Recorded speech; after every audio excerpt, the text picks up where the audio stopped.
Tinutukan din namin ang muling pagtatambal ng hottest TV pair, Dingdong Dantes at Marian Rivera. At ano tong chikang may mga bago raw silang na-discover sa isa't isa sa muli nilang pagsasama?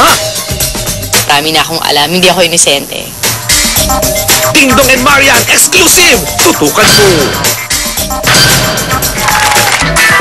Bolder, more daring, and deadly serious. Ito ang panibagong mukha ni Marian Rivera at Dingdong Dantes bilang love team sa kanilang newest project with the Kapuso Network, ang babaeng hinugot sa aking tadyang.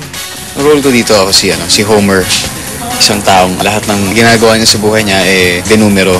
Lahat isang malaking routine araw-araw, pare-pareho lang lahat na nangyayari.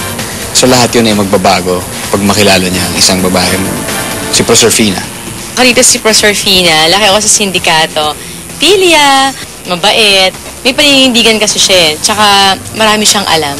Medyo may pupunta tayo sa psyche ng tao Huhugutin mo yung mga bagay sa experience mo, sa malungkot, sa masayang experience mo. But you react and you go into the psyche of a person na hindi mo talaga kilala or you don't even know na nag-exist. Marami ang nakakapansin na mas lalong naging close sina Marian at Dingdong sa isa't isa. Ano nga ba ang masasabi nila sa pahiwatig ng kanilang fans about their sweetness?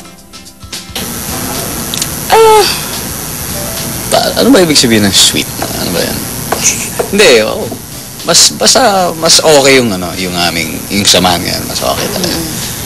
Siyempre, pag sabi mo sweet, gano'n, ano yan like ako, hindi ko pwedeng sabihin sweet ako sa kanya, hindi ko pwedeng sabihin sweet kami. Kasi pag nakikita ng tao yun ang sasabihin nila. Pero sa amin, hindi namin ma-assess yung sarili namin ng gano'n. But kami, okay, ayos kami. Sa kanilang pagbabalik tambalan, marami raw silang bagong na-discover about each other. Hindi siya naniniwala na maputi siya. Ano ba? Parati siyang nakukonsyo sa kulay niya. Ganon. Ako din, sige, may sasabihin na pero tayo. hindi, ang totoo niyan, talagang hindi siya umiitim, akala lang niya. Kasi parang conscious siya dahil minsan naaarad, minsan hindi mo maiwasan na sa taping ka Saan tayo mo? Hindi, dahil parati siyang maputi, parati siyang maganda. Yan ang ibig ko sabihin. Siyempre, di ba, minsan... Sige, akala mo, ito sasabihin ko.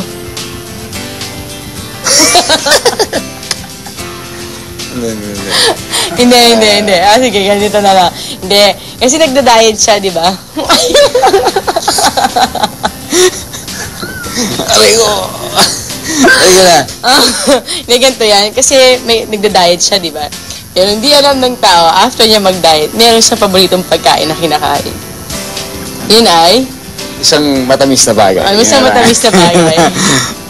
Yun na lang. Na may mga palamuti. Nagkukulitan man sila in real life. When the cameras start to roll, bigay todo raw ang dalawa sa kanilang action sequences. Yung fight scene din kasi naghahabulan kami, tapos nataas ng bahay. Medyo off time ko lang nagawa yun May pagkaakit bahay kasi siya rito. Hindi may pagkaakit bahay talaga. Bukod doon, siguro yun. Enjoy ako doon. Kasi enjoy lang kami. So kahit anong gawin namin, kahit saan pupunta, sinusundan lang kami ng camera. Kahit anong yung dialogue namin, wala naman nakakarinig. So okay lang. Malapit na Feb 2, ang babaeng hinugod sa aking tadyang. Ito na ulit ang aming tambalan. So sana nandiyan pa rin para supportahan kami. Directed by Joyce Bernal. Sana po magsama-sama po ulit tayo gabi-gabi.